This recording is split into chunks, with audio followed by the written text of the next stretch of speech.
Greetings, fellow moviegoers, and welcome to Movie Central, the place to talk about movies, TV shows based on movies, toys based on movies, games based on movies, and rides based on movies. I'm your host, Mr. CCS, and this is my pet gorilla, George. Welcome back to Shadows of the Bat, a 4-part retrospective on Batman the Animated Series.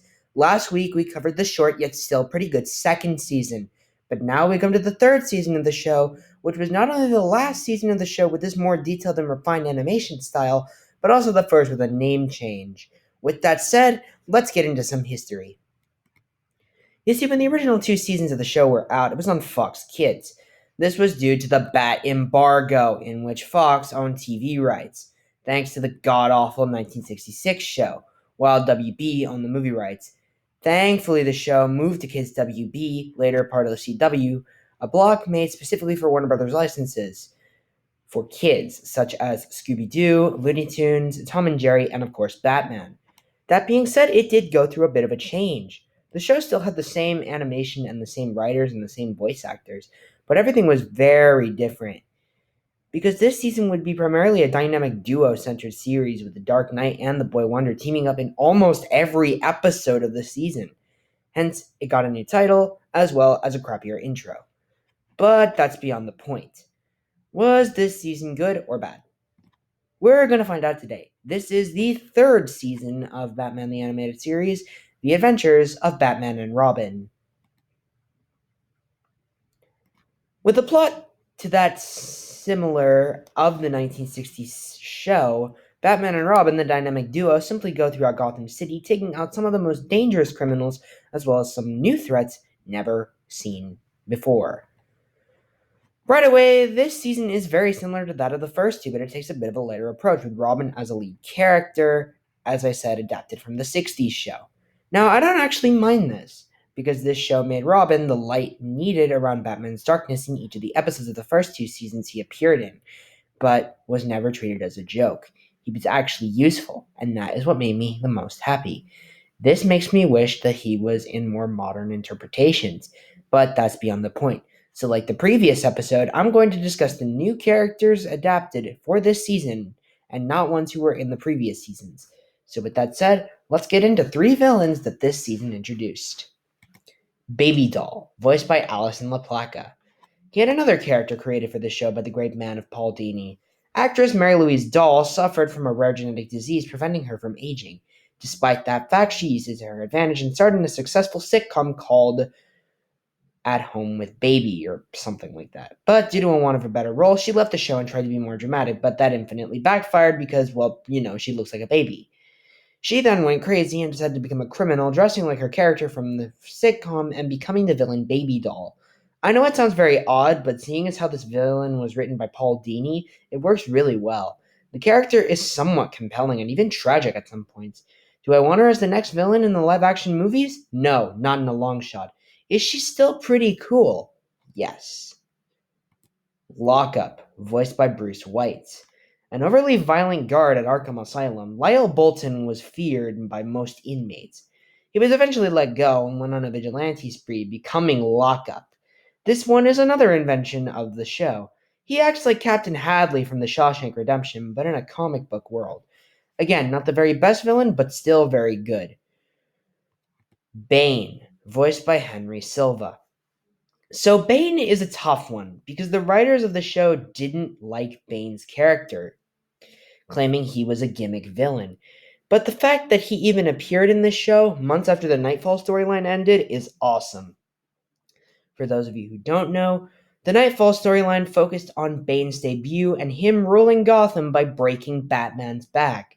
If you haven't heard of the comic, you probably have at least heard of Bane's iconic movement.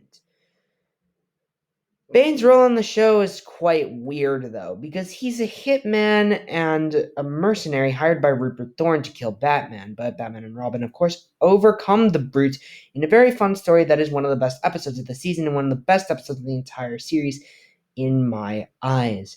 What's kind of sad, though, is that they didn't use Bane a lot more. He only appeared in one other episode of the series, as well as one episode of Superman the Animated Series, one episode of Batman Beyond, and of course, he was one of the villains in Batman Mystery the Batwoman, one of the new Adventures movies.